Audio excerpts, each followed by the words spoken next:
Previously on the Dead Dragon Society. A book of knowledge. Agreed? Agreed. We wish upon it! And a bright light flashes and disappears, and you see a small child. My name's Chad. Great prodigal theory. He is incomplete, a small child, and overall seems a little bit useless. We've got to do everything within our power to unleash the power of this young Chad. I think we need to go to the Neverwinter library. What's a mud-ah? Mud? Are you my mudder? Oh, it's not a murder. Definitely mother. guys. He's been around this town for the last couple weeks looking for his mudder. I turn to you, Chad, and say, why must you help? Want to learn. This could potentially heal his brain.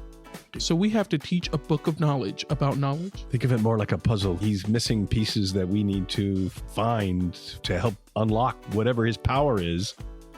You see a beautiful woman with purple hair. Jay, where were you? I've been looking for you. I'm just going to attack. The flame just engulfs her and she says, "Oh, my beautiful wickedness." And she and she just becomes a puddle of water on the ground. Jay finally gets to say goodbye. We found your mudder. And then all of your attention goes to Chad, and you hear him say, I remember. Oh, you only got one life, so make it feel like sunshine.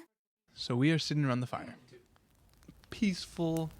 If you could choose anyone in the world to recognize one of your skills, who would it be? Would you still want their recognition if they were critical? Anne.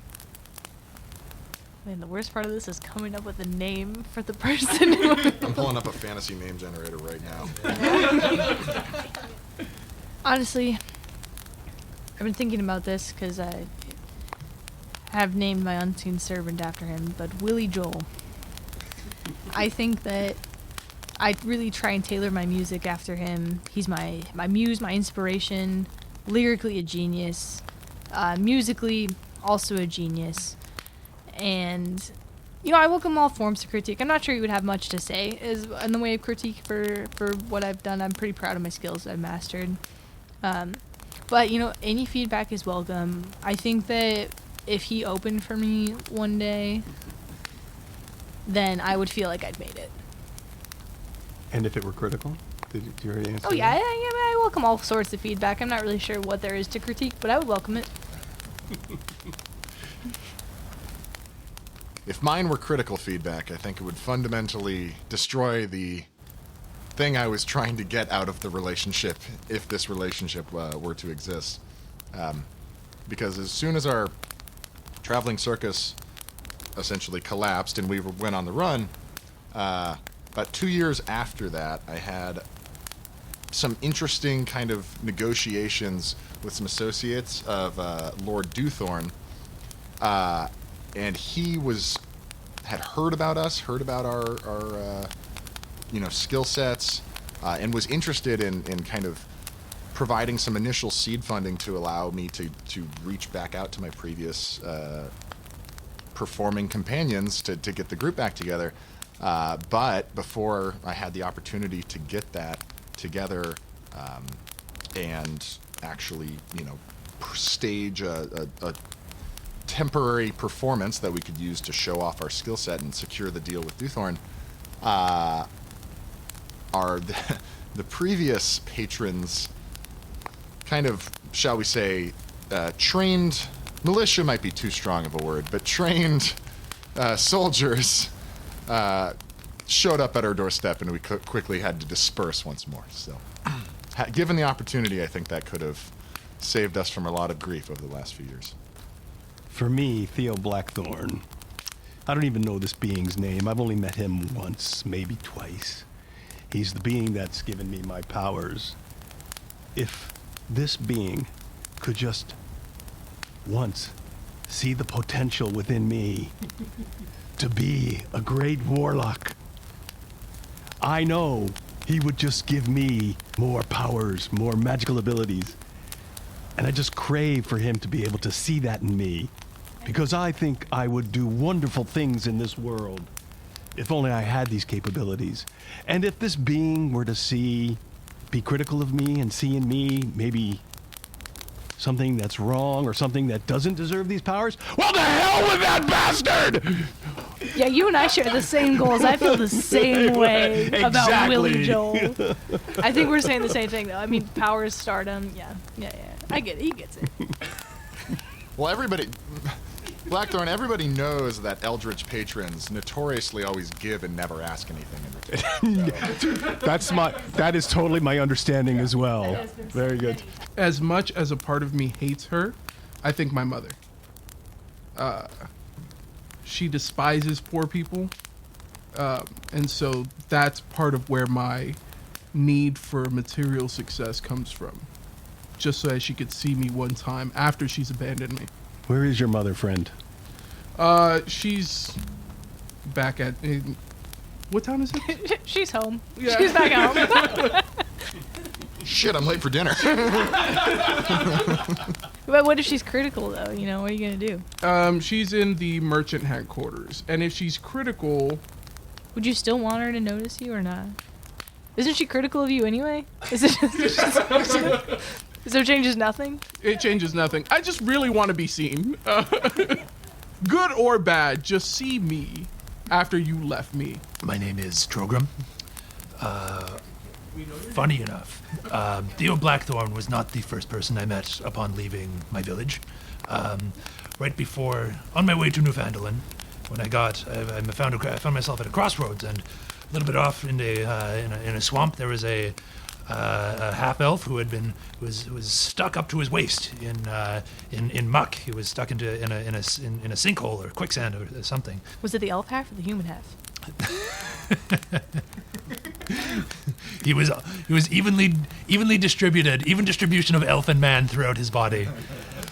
And So was the left ear human and the right ear elf? No, it was like even a distribution. It was a differential gradient of elf to human. I think we're getting sidetracked here. Please, Trogram. Wait, which half was the horse? Let Trogram finish his story, for crying out loud.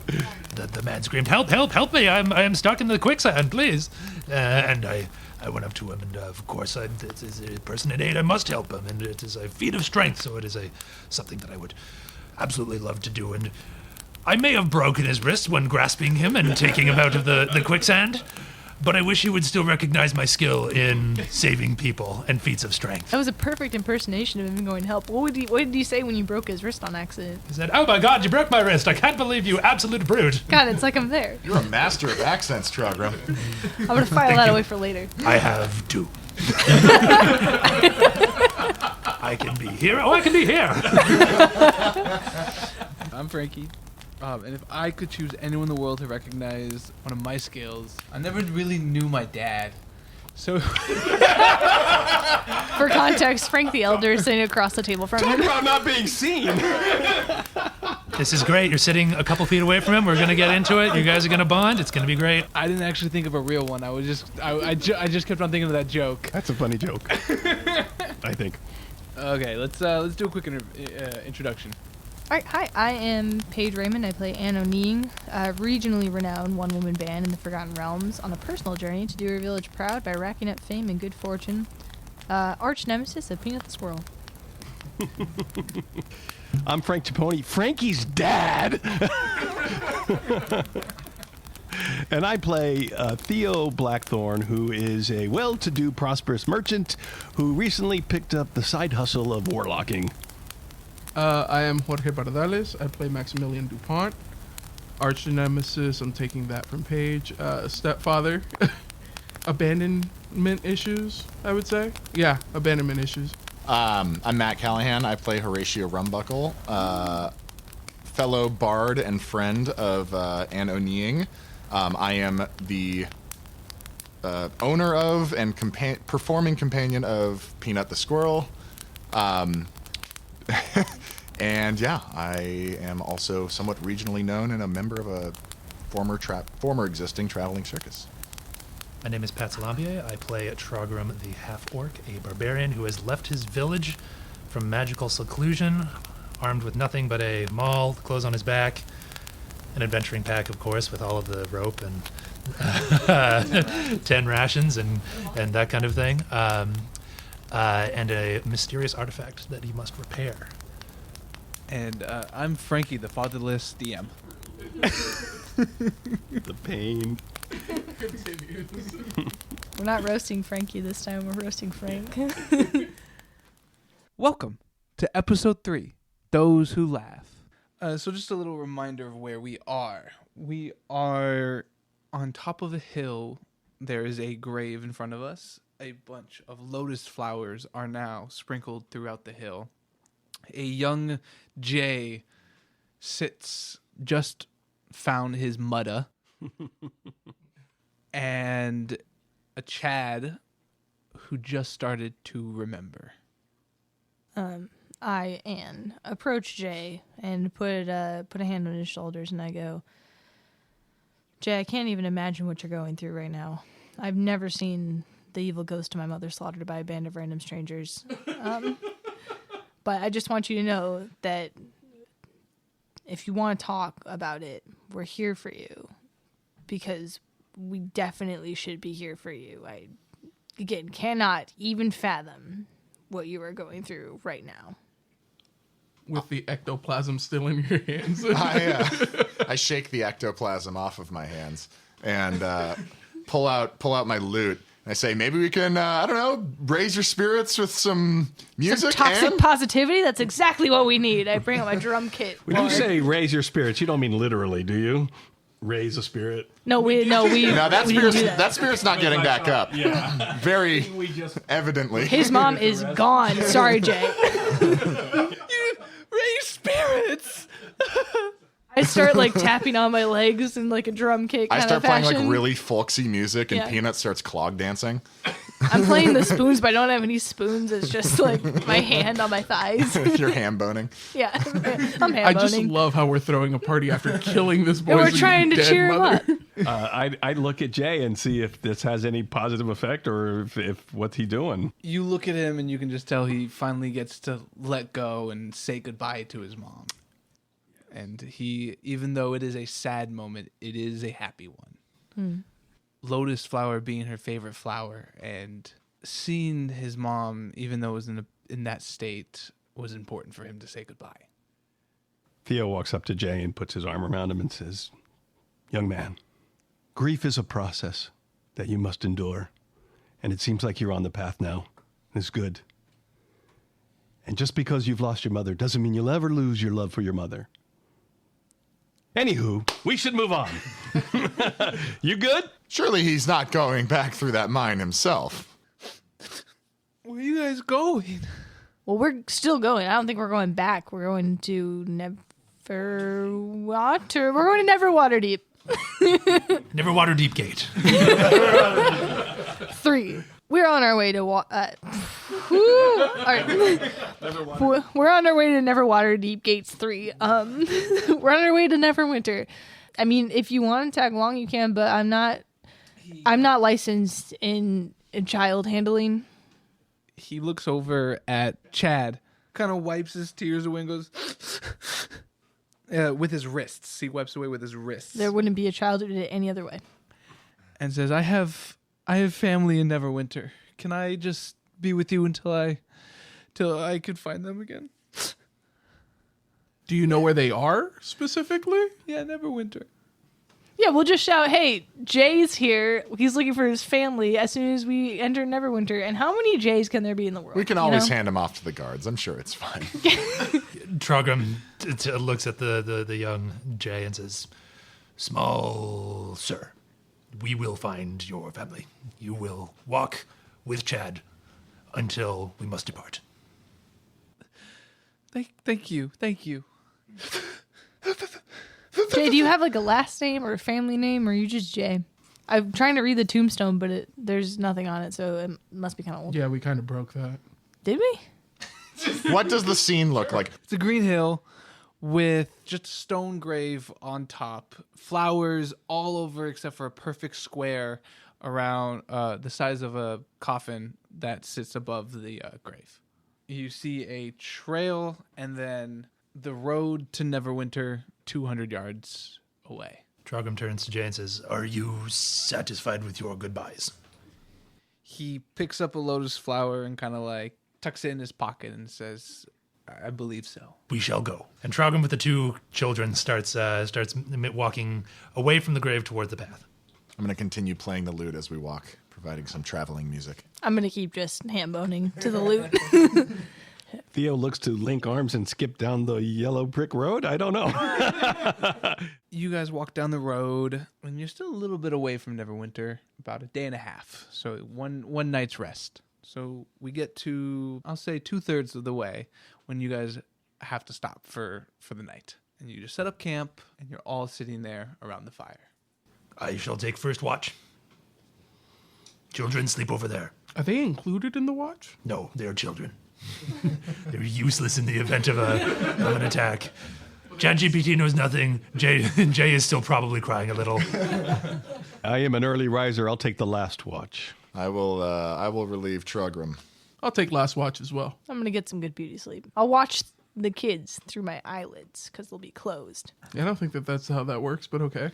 I look at Maximilian, and I'm just gonna look away. Horatio, a quick word, if I may.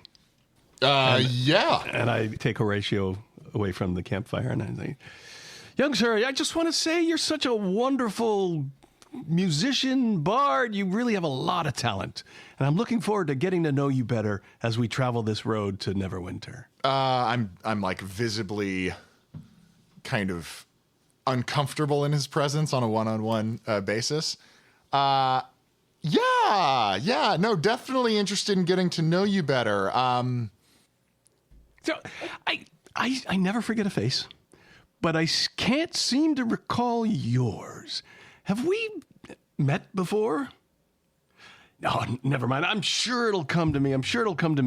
Anyway, Yeah, it's really unfortunate that we can't ask Chad about all our burning questions, like, how to learn instruments, how we know people, all sorts of things. But yeah, definitely. I think it'll be. In that moment, you hear a scream coming from Chad, and he wakes up and he just, ah! You just see him put his hands on his head, and he goes, "Help! Help!" I'm watching him. I grab his shoulders, start shaking him. I go, "Chad, good morning. It's okay. You're safe." And he quickly wakes up and he looks at you. Tears kind of come into his eyes, and he just grabs you and hugs you. I hug the child, who is probably larger than me. I was so scared. what did you see? What are you scared of? What did you dream? It was so scary. It was just like this. It was just this mouth. It was just filled with mouth. Oh, that is scary. Mouths are scary. And I cover my mouth while I'm hugging him. Can I perform either like an insight or a history check or something to see if I recognize that as any kind of like eldritch being? Yeah, sure. What would that be in your mind? History. History. Okay. It's an 18. 18. You don't recognize it. Okay. Whoa. Well, he kind of like takes a deep breath, and he feels around and looks up. Do you want me to play the pan flute for you? No, I think I remember a little bit. Ooh, do tell. I think seeing Jay, seeing his griefs, I understand. I don't know why this is, but I have all this knowledge, but I don't know how to place it. I don't know how to put it together.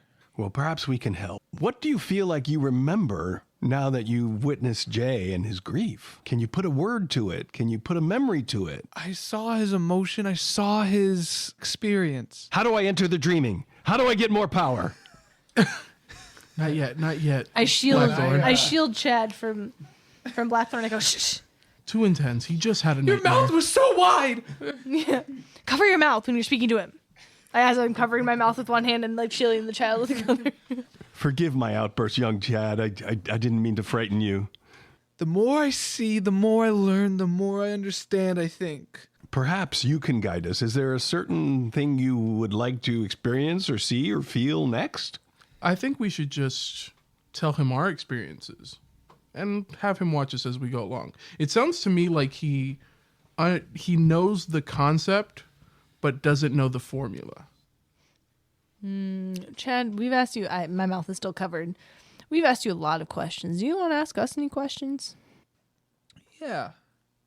Yeah, okay. Take your time. We got the free version. It takes a little bit longer.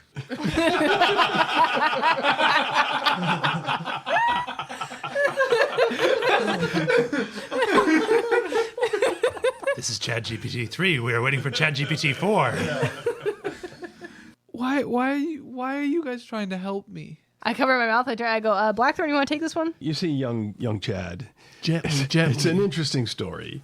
We were granted a wish. We don't know how. We don't know how came to be that we got this wish, but we did. And we wished for you. We wished for I'll be a book of knowledge. And you apparently are that book of knowledge. But you've come to us with a twist, it seems. And so we're trying to figure out how to unlock your powers so that you can perhaps in turn help us unlock ours. Make a performance check. All right. A performance check. This is going to be good. Excellent. An 11 plus 3 is 14. 14. You kind of see him relax a little bit more. Okay. And he kind of he accepts that answer. He doesn't get angry at it is the key factor. He kind of goes, okay. So it would appear, Chad, that we're on this journey together. You on a journey of discovery, and we're on the journey of assisting you in this discovery. So this could be a grand adventure for us all. I was a little scared to trust you guys after the fighting. Chad, you do, maybe it's not clear at this point. If you are what we believe you to be, your presence is one of great power, and there may be many other people that are interested in it. So there may be more fighting to come. My recommendation, keep this little agreement among us. I think that's excellent advice, Horatio. Chad, any idea where we should head to next? I still think we need to go to Neverwinter. I need to go see the library. We need to help Jay. We are only about half a day's away from there. Okay. You see him relax. You see his body posture kind of sit back down, and he goes, "Thank you for telling me the truth."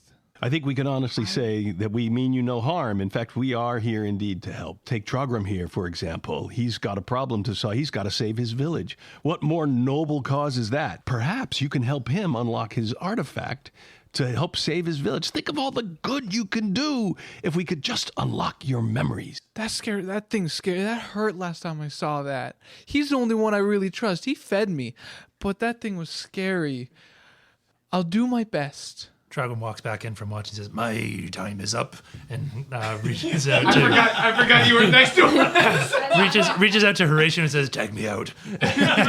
I stop holding the kid because clearly he doesn't appreciate how much I've done for him this time and telling everyone to cover their mouths and shield him. Okay, I think I'm ready to go back to bed. Thank you, guys. Nothing goes bump in the night.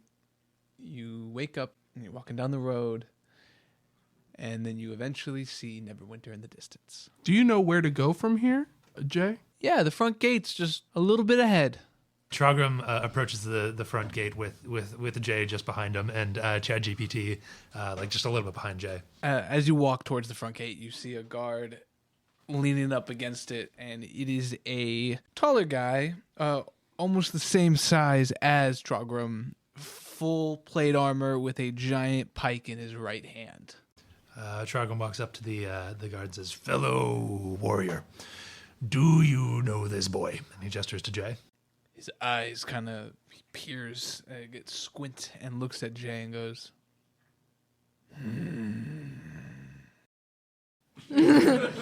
Would you like to? He's quite cool. He does tricks. He does I impersonations. don't think that introducing this child to the guard is... Did you say the gates are closed right now? Can we open the gates? No. I have strict orders that we cannot open the gates unless you are useful. We are useful. We have brought these children here. It is not easy to bring children anywhere. The only way to be useful There has been no attacks in the area. I have been told not to let anyone in unless they are vital to the city. I interrupt and I say, no, good sir.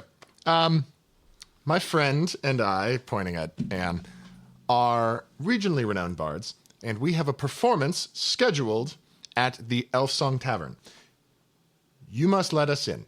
Our patron is waiting for us. The party is tonight. We cannot be late for this. I'm nodding along and gesturing. I'm holding up my pan flute, knowingly. You see, all of these much larger, much stronger individuals with us. There is one of me.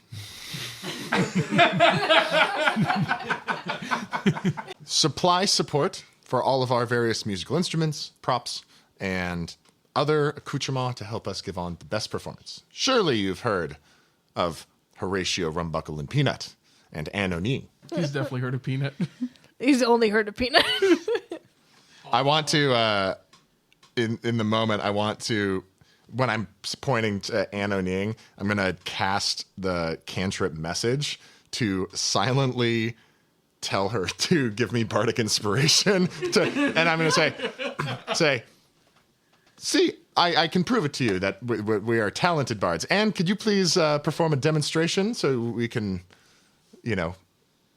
convince this guard here? I straighten up. I go, absolutely. And I finger gun to give you a wink and bardic inspiration.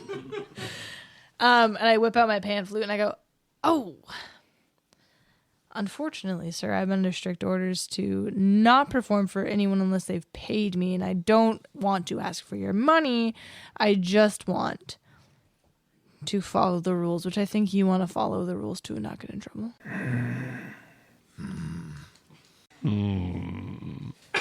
You're off key. Excellent here. Make a Persuasion. persuasion. Oh, nat 20. Yum. I love peanut. As that happens, a chariot starts rolling up and stops right in front of the door. And you hear a voice. Theo! Is that you? Victor? Ah! It is you! Well, how are you, good And a sir? man steps out and he has an iron leg. What are you doing in this part of the town? Oh, it's a long story. You know very well that Neverwinter is my market. Yes. I'm not here on official business. I'm here to help these young lads find their way home and help my comrades here make their way through the world. Well, I'm not doing business today, Victor. You're no threat from me. And I rub my chin and I smile. Theo. Victor! And It's he so looks- good to see you. He looks around and he sees your companions as you say that. I'm like, And his eyes look at Horatio and he kind of chuckles a little bit. How are those comedy cards? they're great. Great. Make a perception check. Okay, I'm going to use my bardic inspiration. Oh, okay. 15. He then looks over, and you're the only one that notices. He sees Chad, and you see a slight smile on his face. It quickly disappears. Sean, the guard kind of stiffens up. Let them in. If they can solve the null problem. The gates open up, and he goes in. Sean, my good man, I do believe we rolled a nat 20. So we'll just go right in. Thank you very much, Sean. And we start marching in toward the open gate. You can come in, but you do have to get rid of the null problem. Yeah, we've gotten rid of one before, like literally 2 days prior, so. Tell us more about the knoll problem. Is it like the trolley problem? Because not a problem.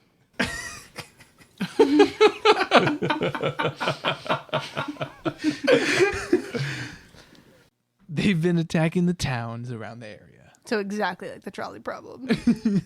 Waterdeep has had such a problem with trolleys attacking the areas.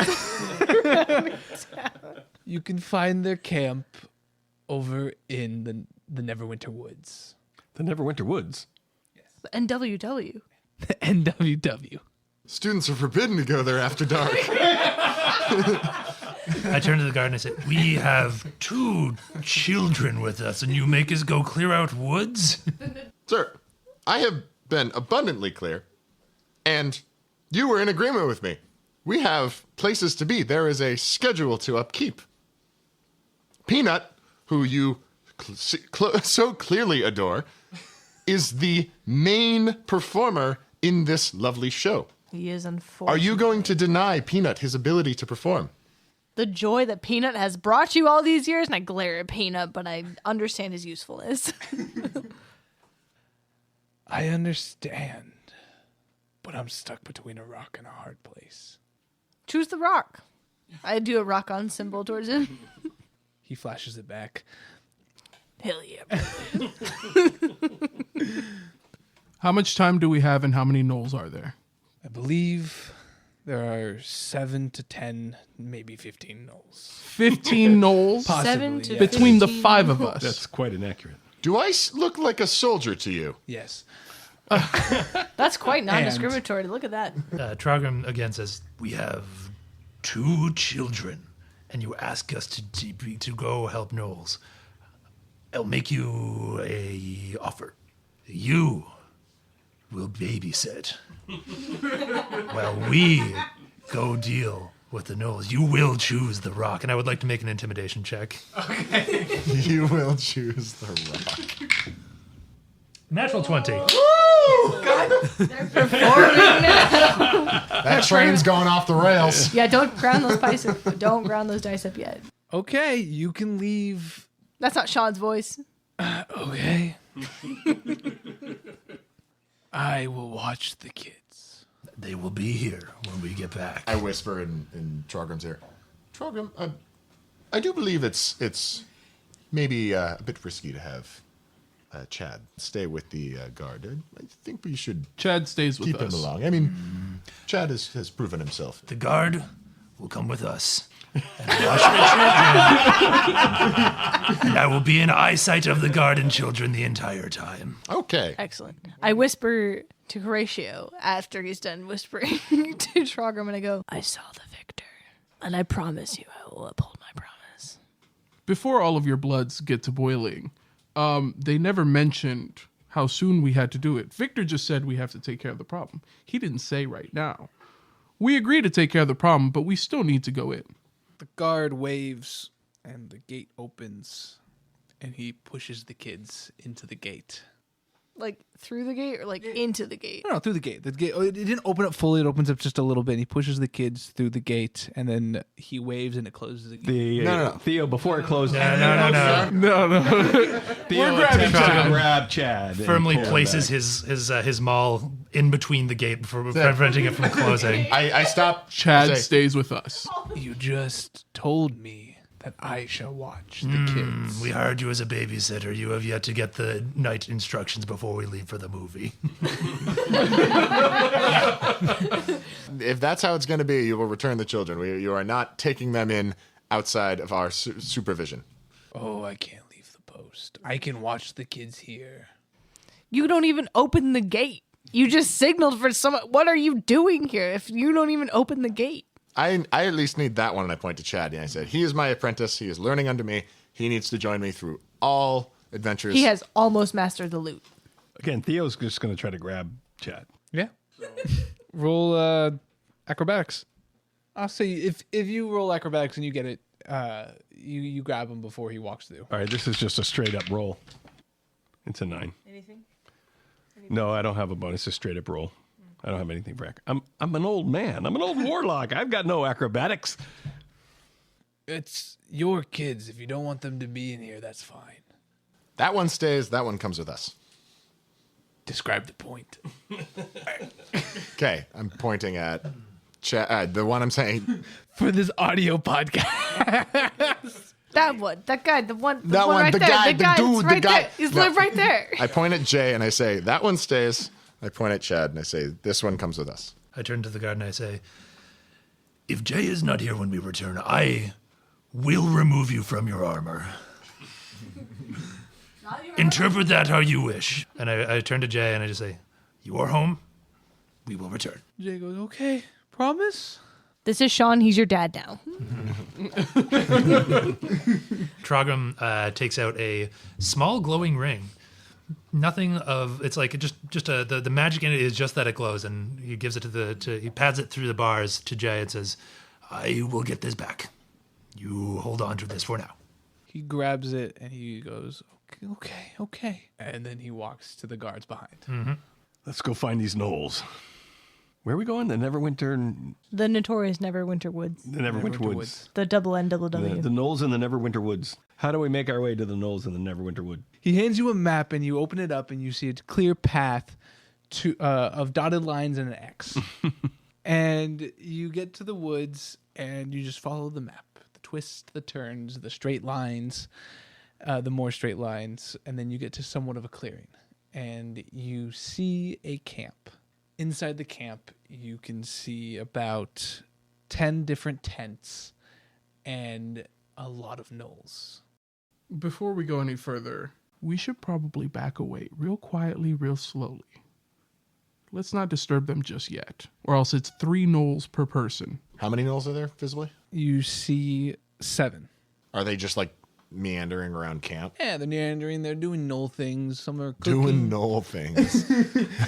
What does that sound like and look like? What you guys hear is little pots banging together and cooking noises, little fires going, and you hear like, oh. Can we see any indications that the tents are occupied? You can tell that some of them are occupied. Are there any torches or sources of fire nearby? Yeah, there is a fireplace in the middle. If one were to study these gnolls, would one see how experienced they are, like on a scale from 1 to 5, let's say? Would they look more like level 1-ish type gnolls or level 5-ish type gnolls? How jacked are they? Perception. Make a perception check. All right, perception it is. I'm really good at perception. No, I'm not. All right, Not here we your go. 18. Yeah, and that's an 18 plus 1, so that's a 19. As you look at the gnolls, you can see them just walking around. They look very inexperienced, and there's a light green hue that surrounds them. A light green hue, individually or all total? Or like around the whole encampment? Each one has its own green hue. Each one is glowing green. What do you think that is? How far away are we? 50 yards. 50 yards. Okay, I want to... Do we know what the gnoll problem is? I'd like to sneak up to They haven't even 60 asked what feet from the problem camp. is. I want to cast Unseen Servant, and I want to instruct it to go take pieces from the fire, of wood from the fire, toss them to the bases of all the tents. And then while that is in process of doing that, I want to cast Minor Illusion on the opposite side of the direction of where we are, and make it sound like just a noise in the bushes of sounding like soldiers in armor shuffling around. As you do what you just described, the tents start to burst into flame. The noise of the armor is going over, and the gnolls don't move. They just keep doing what they're doing. How do the gnolls inside of the actively burning tents react? They don't change. So they don't burn? Oh, they're on fire. Oh, This is going to be much easier to solve than I thought it was going to be. Can you tell if the gnolls are illusion? they're on fire? Can we smell them from here? Yes. They're real. But they're not, they don't appear to be being injured by the flames? They are being injured, but they're still going about what they were doing. I say let them be. might have It just seems solved to it. me like this is the exact same problem we had in our town. The gnolls aren't acting right. I just wait and observe to see Oh, I remember that green hue. Yes. gnolls burn to death. I'm assuming, like, I Watch. agree. I'm just watching to see if anything changes in awe. Yeah, how many gnolls burned to death before we hit this camp? All of them, hopefully. They all just start burning and slowly just collapsing as their muscles stop working. I tell the unseen servant to take a piece of flaming wood and just go try to like light the clothing of a gnoll wandering around on fire. Catches on fire and he just keeps walking. I do that to every single gnoll. I have to say, this might be the easiest task I've ever been tasked with. I would like to do an investigation in the surrounding area. So I start looking for somebody or something that might be controlling this campment from outside the camp. Make a perception check. Nat 20. Holy! The dice are hot. Nobody touched the table. I don't know what micro surface conditions are happening. Because I turned here. on the LEDs. Yeah, clearly. Ever since the LEDs, it's been nat 20. LEDs, that's what it is. So that would be a 21 total if you're counting. You notice small holes that go into the ground in all of these locations, and you can see that those holes are, How small? I would say, around. Well, I guess Frank should be asking that. You're good. But where are they in relation to the burning knolls? You start noticing they're all around you, as well as around the knolls, as well as a few holes around you. And there's a countless number of them, or there's a... There's like 5. Okay. And how big a holes can a normal human man fit into the hole? About a foot wide, and they just go straight into the ground. And I can't see the bottom. I peek in there, and can I see the bottom? You see it go down, and then it keeps going deeper into it. Like it doesn't go straight down. It kind of goes down into a tunnel. Oh, okay. Are all the Guys, gnolls dead? what do you make of this? Or are you just walking around their camp? No, I was looking around their camp, not okay. walking around, just looking to see if I was looking for somebody or something Sure. that might be controlling these things. And I found these holes here. There's about 5 of them, I guess. And there's a couple around you as well, near the forest where you guys are standing. So I don't know what to make of these holes. So is there a rock or something that I can pick up and drop down? Yeah. So I pick up a nearby rock and I throw it down. You hear and then you hear like a little bit of a chatter. Help me! Horatio, you should go down there. I'm 60 feet away. I'm like, way away from We have no idea what you found because you've been walking around the perimeter the whole time. We're just watching the gnolls burn. I'm busy watching burning gnolls. Max, did you hear that? I'm with them. You have gone off by yourself. I didn't go off anywhere. I just looked around where we were all standing. Oh, okay. Help me! Help! Oh. What? That sounds like a knoll to me. I am not crawling into the laughing hole in the ground. Can I make an insight check to understand, or maybe a survival check to like understand what's at the bottom of the hole? Yeah. What would you prefer? Survival. Okay. It's a nat 20. It's not. No, that's a 13. Maybe a bit of flavor. Trogrim is looking around the edge of the hole, looking to see like what kind of claw marks or maybe have scrabbled their way out of the hole, trying to see like if there's any like signs of struggle of something being thrown into the hole or like if someone climbed down into it, that kind of thing. You see 0 marks. It is strange to you at how pristine the hole is in the ground. It doesn't even look like someone was digging it. I'm going to approach the edge of the hole and This appears to be made of perhaps magic. Perhaps this is a very efficient hole digger at the bottom of this hole. This is not a prison. This person does not need help. And trying to lure us down there. oh. Hopefully they burn as well as these gnolls. Oh, drop a log down.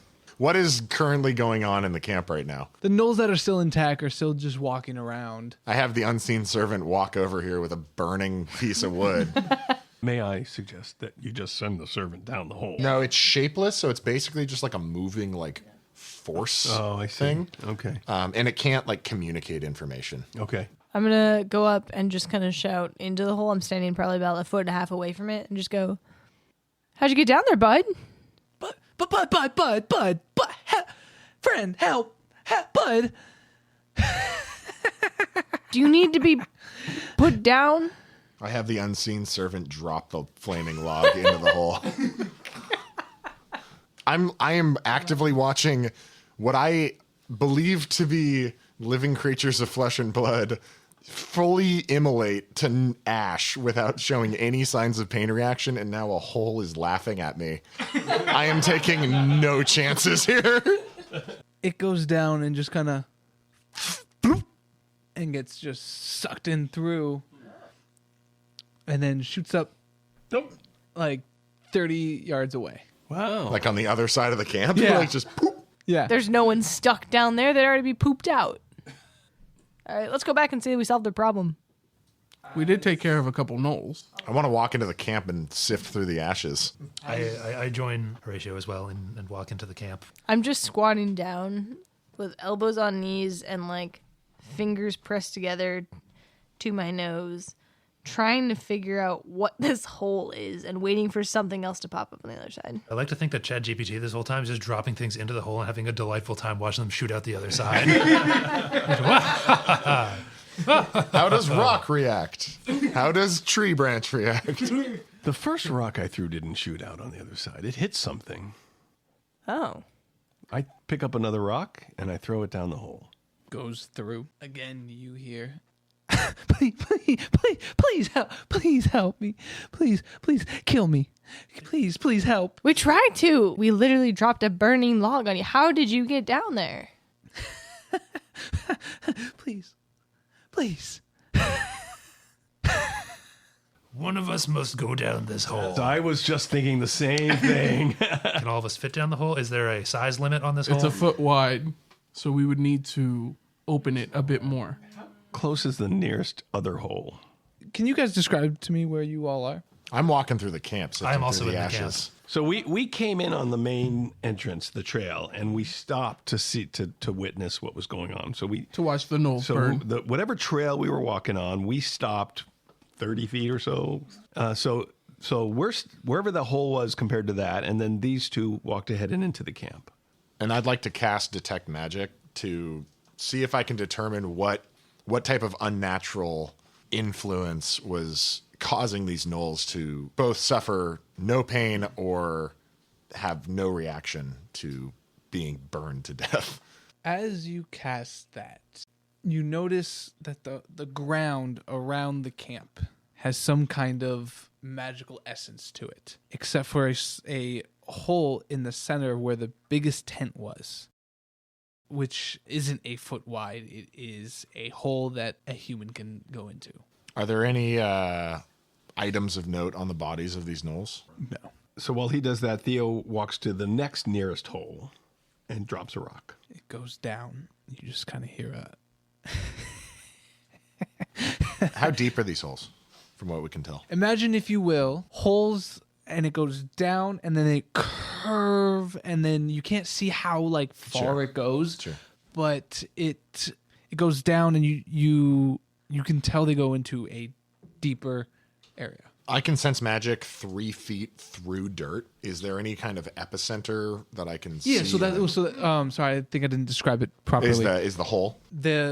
There's a huge magical center going around the entirety of the camp, except for the center, which is where there's no magic coming from the center where the hole is. Where the largest hole Where is. the largest hole. Friends, comrades, come over here. I think there's something unusual going on. I assume you all have never seen gnolls burned to death without any sort of reaction. That's a new one, That yeah. was quite unusual. I don't believe it to be a natural occurrence. I don't think these wolves have gone, or these gnolls have gone insane or anything like that. There's very clearly magic here, and it seems to be concentrating on this camp. It's extending downward, but I don't know where it leads. As you say that, you start seeing the gnolls and their ashes kind of start to pick back up. Like reconstituting. Yeah, they're becoming back into their knolls. Dear and God. the tents are slowly starting to raise up again. Oh my God, what This is the problem. Definitely This is the magic. problem. Oh, I what see. insanity is this? Feels like this is the lure. This camp is a lure for whatever creature is underneath the surface here. And they keep rebuilding until everything is... All you can see is the ash on the ground, but everything is back to being how it was, and the gnolls keep going as they were. Do they react to us at all? Not even aware of your presence. Can I tell as I look at the one hole and then the other hole if they curve towards the center hole? All the holes curve towards the center hole. So if I were to walk around all those, and do they form any shape? Is it a ring? Are they the same distance apart? Random. Random. I'm going to go to the big hole, and I'm going to extend my hand and say, I am Iron Man.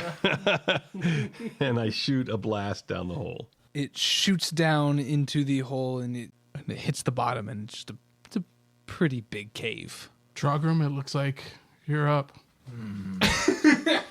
I cannot do this alone. I have a torch, and I take my pack from behind me, set it down, and just start digging in. And I pull out 3 torches. Trogram, you lead with one. Dragum grabs a torch in one hand and takes off his maul off his back and says, "Okay, ready when you are." Blackthorn, you take one. Got one. And then I will take one. I stick close to Trogram. I go second to last. I will be last. Can I go last? No. You will go you will go second from back. Can I go first? No, I'm second from okay. back. No, you are back. you are last. Watch Chad. I will go first. I will watch Chad, but from the second to last position. As you guys dive deeper into the hole, you are now in a big cave. Do we see anything that's laughing? I have dark vision. Horatio, are there any threats? Nothing that I can see. I haven't heard much laughing any time recently, which is good. Well, you know how these things go. There's usually a small delay before something pops up. How high is the ceiling in here? Pretty high. It's deceptively high. You didn't even walk this far down. Oh. Describe what you're doing. I'm just looking up at the cave ceilings, kind of looking at the stalactites. As you look up, you just see this matter that's just spread around all over the ceiling. Matter? Like this slime. There's definitely a Make a perception check. biological substance of some sort. Natural 20. Of You course guys it are was. crushing it I today. feel like I'm taking natural 20s from the future. I'm going to roll like 5 ones We're next running time. on borrowed time. We're in debt. I am equal parts thrilled and so sad. Terrified. Yeah. As you look up, you see this slime and you just start seeing gnoll bodies just kind of attached to it. As you do that, you see the gnolls. You can see them like laughing and trying to talk. And then you see a mouth just kind of form and it's just sitting there. A mouth form A mouth. in the What is- ceiling. And I the look ceiling. at Chad. I go, Whoa. does that look familiar? God. And Chad is petrified. I just point like I'm terrified, and I'm just pointing up. And Knowles, what? Trogrim throws his torch, trying to like stick it in the thing so that we can see where it is. Roll to hit. So you're trying to light it on fire, or Trying to stick the torch in it such that we'll know where it is. If I can stick it in there, and then we can see what's going on. That's a 12. The torch goes flying up and hits it. All of it that was spread out across the ceiling with the torch, it shrinks into a single point and then falls around I turn around and start running out of the cave. around 30 feet away from you, and then it kind of grows in size, and then you see the ground around it just kind of shoot out slime around 10 feet around the central pillar. Roll a d4. Actually, no, d6. 2. You did 2 damage. Oh, wonderful. Okay. You did 2 damage. I did 2 dead from the torch. yeah. Let's roll initiative. Am I also rolling initiative in this, despite running? Okay. I got 5 feet away. we 4. 16 for Theo. Ooh.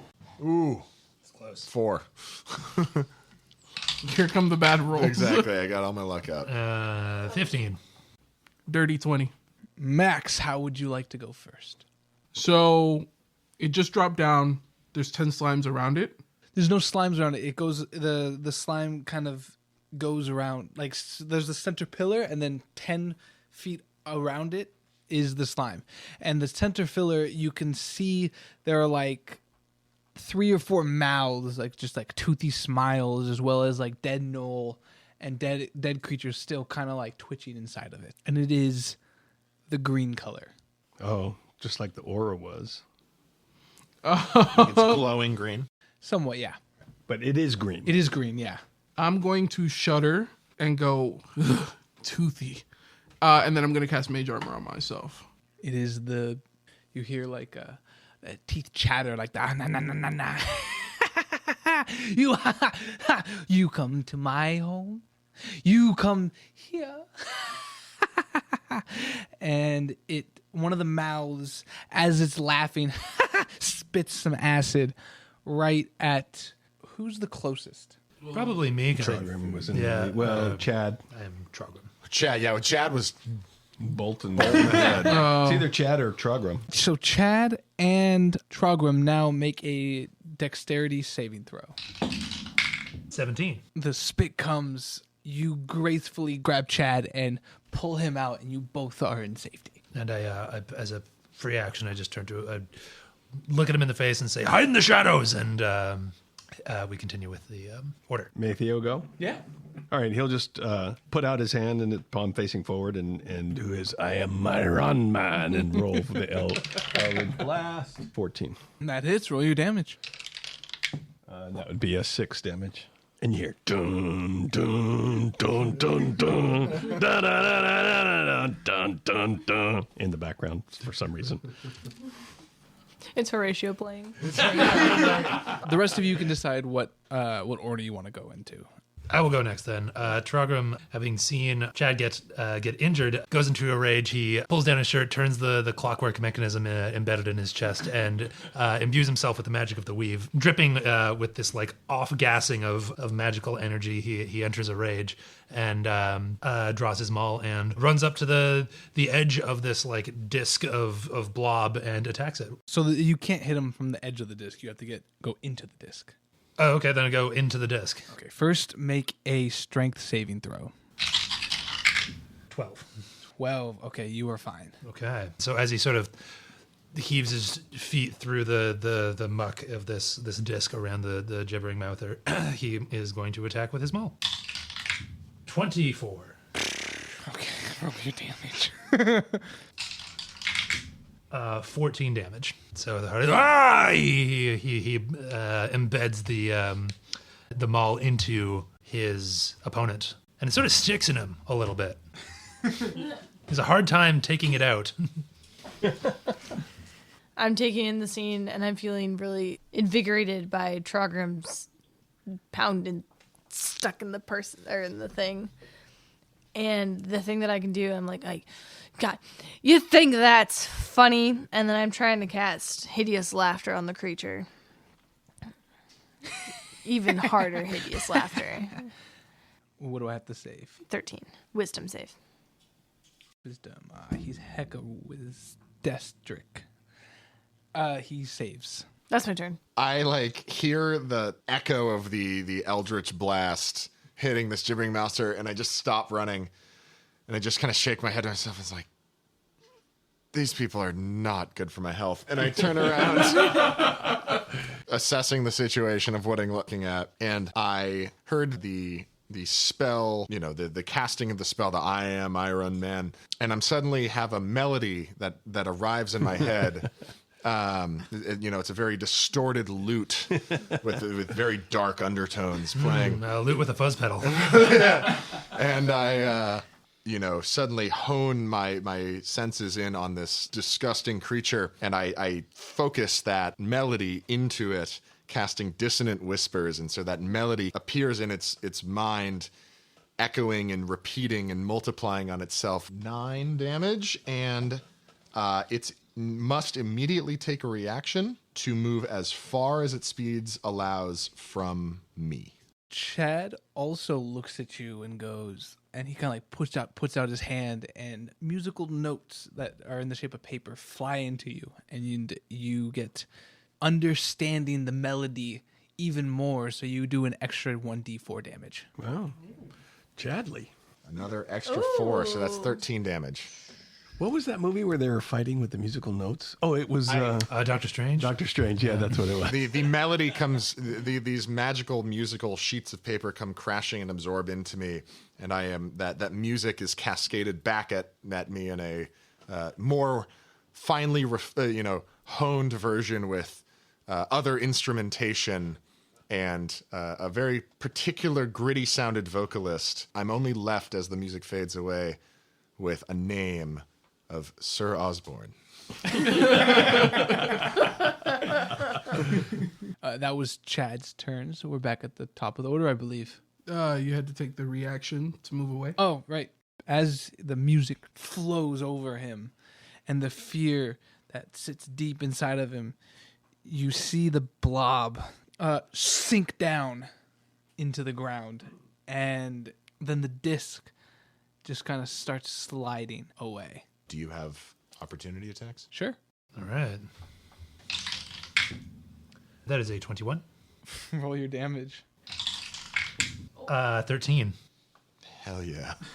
Trogam says, "You shall not get away from me," and embeds his maul into the gibbering mouther again. It again gets stuck, and he has to kind of wrench it out.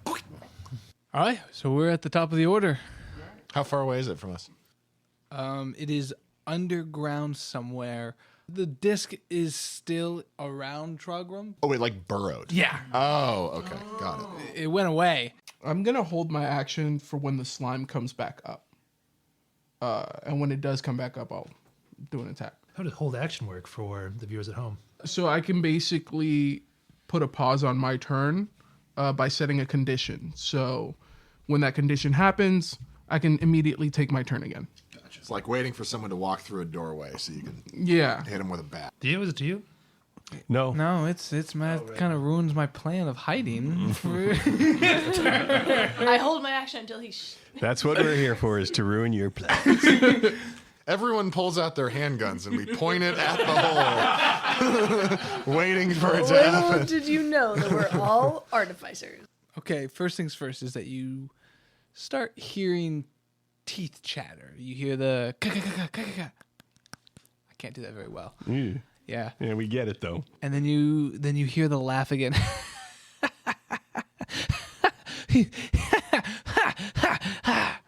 And then everybody make a wisdom saving throw. Ooh.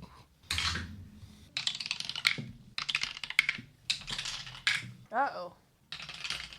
Bards were distracted. Birds were distracted. I got a 2. Oh my God. I got a 6. 16 for Theo. I got a 9. 18 for Trogam. Of all people, the barbarian is the one. Everyone that rolled under a 10 is incapacitated. No. Yeah, but were we really capacitated to begin with? You know what I'm saying? The sound echoes through the cave, bouncing off of the walls and piercing through the ears of a selected few. What's like the actual state we're in? Are we frightened or paralyzed? Incapacitated. Just in. Okay. An incapacitated creature can't take actions or reactions. That messes with my whole action, doesn't it? Yeah, it does. You're holding for a lot longer than you know. Damn you. I got lucky on that one. He then shoots back up after the clitter clatter and the noise, and you just still see that ooze just kind of like slowly going down his either side, and he just kind of takes a bite right into Trogram. But we saw it come back to the disc. Imagine it's always at the center of the disc. Okay. So no matter where it moves, it's always in that center of the disc. Okay. It comes out of its own thing. Okay. The ooze just kind of, one of its mouths kind of come and wraps itself around Trogram, and then just snaps closed. But the teeth could not. It landed right on his metal contraption and does not hurt him. Clonk. And that's the end of its turn. Did you pass? No, I'm going. I'm going. Theo, with a flourish, waves his hand in a circular motion in the air, and as he does so, it forms a sort of this blue icicle-looking skin, and he says, "Haagen-Dazs," and he starts to pull off his fingertips like it's a glove, and the skeletal ghastly hand forms, and he flings it across the room over towards the mound, and it flies over with a chilling touch and does 1d8 necrotic damage if he doesn't have a resistance to necrotic damage. Or if he does. He does not. Do you have to hit? So make a ranged spell attack. Yes, I do have to hit. That is a 6 plus 5, 11. Oh, I roll your damage. The damage is 1d8, I said, right? 1d8. Here we go. 4 damage. And as it touches, it forms a single finger and places it over his mouth.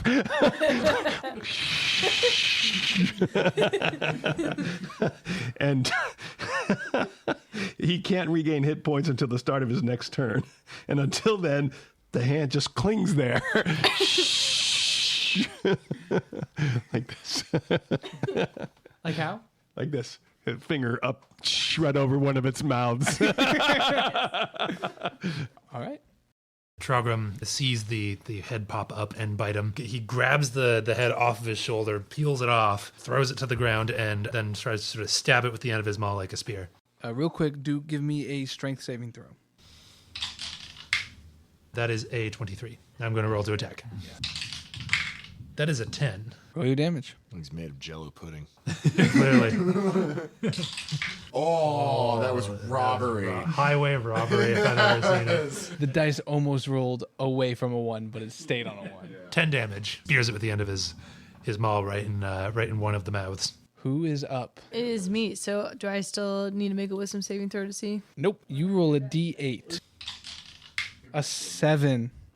So, just for the people at home, on a failure, the creature can't take reactions till the start of its next turn and rolls a d8 to determine what it does during its turn. On a 1 to 4, the creature does nothing. On a 5 or 6, the creature takes no action or bonus action and uses all its movement to move in a randomly determined direction.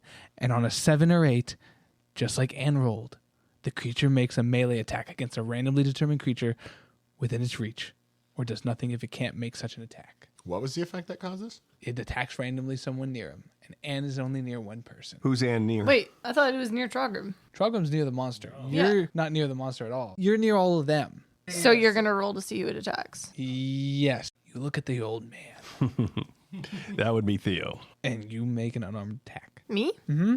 Oh, Like you try to slap me. Deck 'em. Yeah, you're either going to punch me an or slap unarmed me. attack? Yeah. But I do 0 damage. With an unarmed attack? Yeah. Oh, I like that kind of attack from you. There's no way. She's just a little... I'm a halfway. She's just a baby. Not even like a severe pinch. 1 plus your strength modifier, which, Is -1. Is No it way. -1? yeah. Do I need to roll to hit? I just run up to Theo, like, spiral punching, and he just holds out his hand. Hold on your forehead. Yes. Let me at him. I say, child, simmer down. I thought I was so clever. Trogrim just peeks out from behind the gibbering mouther and says, "We have work to do." Why I oughta. That's what I say too. I go, why I oughta? Who's My whole turn. Yeah. Wow, what a terrible turn. It was worse than doing nothing on a spell. Okay, who's next? That is a 3. That is a 3. 1 to 4. The creature does nothing. All right. Back at the top of the order. All right. So I am shaking off the incapacitation. So I'm just going to hold my hand out, and my eyes are going to start to light up a little blue. I'm just going to start muttering. I'm going to go Mordere de Frigus, and I'm going to cast Frostbite. You take a Constitution saving throw. Constitution. Oh, he's good at Damn. The only thing that he has worth a damn. And I rolled a 2. Oh, Yeah, he's got you're nothing not so going for good me at more. that Constitution. All right. So you take 1d6, 5 damage. I take 5 damage? Yeah. Describe your killing blow. Whoa! A beam of blue just shoots out, and you see his body just like ice just start to spread all over, and then it just starts to crack, and the teeth start to just fall off like icicles, and all of it just starts to break on contact with the ground. I glance at Chad to see his reaction to that. And Chad kind of looks around. He goes, "We did it. We did it. I helped. Did you see that? You did help. I Good did that. I job. did Good that. job. Good job, little buddy. Well done, Chad. See, mouths aren't so scary, right? No, they're no. Well, that one's a little scary, but like they're not that bad. And as he kind of like remembers and learns, he looks a little bit older now. I say, oh, are there some mustache hairs I see? Sun on my face, it's a brand new day.